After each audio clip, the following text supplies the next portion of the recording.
আসসালামু আলাইকুম। আমি মোহাম্মদ জাকির ইসলাম। ওয়েস্টার্ন মিথোলজি চ্যানেলটিতে আপনাদেরকে স্বাগত জানাচ্ছি। আমরা আজকে পাশ্চাত্য পুরাণের একটি চমৎকার চরিত্র, সেটা হচ্ছে ওডিসিউস সম্পর্কে জানব। ওডিসিউস ছিলেন ইথাকার রাজা। রোমান ভাষায় তাকে ইউলিসিস বলা হয়। হেলেনের আত্মীয়া পেনেলোপিকে বিয়ে করেন।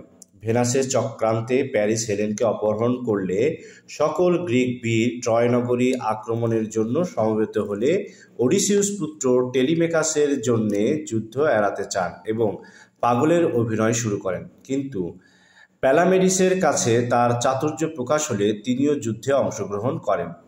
ওডিসিউসের পরিকল্পনায় গ্রিকরা কাঠের ঘোড়া নির্মাণ করে ট্রোজানদের প্রতারিত করে যুদ্ধে জয়লাভ করেন এবং সুদীর্ঘ ট্রয় যুদ্ধের অবসান ঘটান।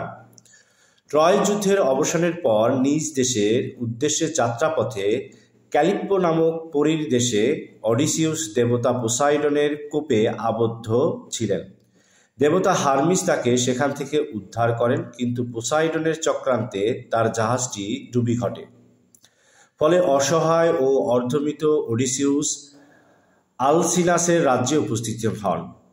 সেখানে রাজার কাছে সিসেনাসে দস্যুদের হাতে তার ৭২ জন সঙ্গী নির্মম মৃত্যুর কাহিনী, লোটাস খেকোদের দ্বীপে তার অবস্থান, সাইক্লপসদের দ্বীপে তার উপস্থিতি, এক চক্ষু বিশিষ্ট পলিফেমাসকে অন্ধ করার কাহিনী এবং কুহুকিনী সার্সির দ্বীপ থেকে হেডিসে প্রেতাত্মার রাজ্যে উপস্থিত হওয়ার কাহিনী বর্ণনা করেন। এখান থেকে বিদায় নিয়ে তিনি স্বদেশ ইথাকায় প্রত্যাবর্তন করেন এবং পুত্র টেলিমেকাসের সাথে তার সাক্ষাৎ ঘটে। ভিক্ষুক বেশ ধারণ করে রাজপ্রাসাদে স্ত্রী পেনিলোপির সাথে সাক্ষাৎ, পেনিলোপির পানি প্রার্থীদের সাথে যুদ্ধ ও তাদেরকে হত্যার মাধ্যমে স্ত্রীর সাথে অডিসিউসের মিলন ঘটে। অডিসিউসের ঔরসে কুহুকিনী সার্জিস গর্ভজাত পুত্র টেলিপোনাসের হাতে পিতা পুত্রের পরিচয়ের আগেই তিনি নিহত হন।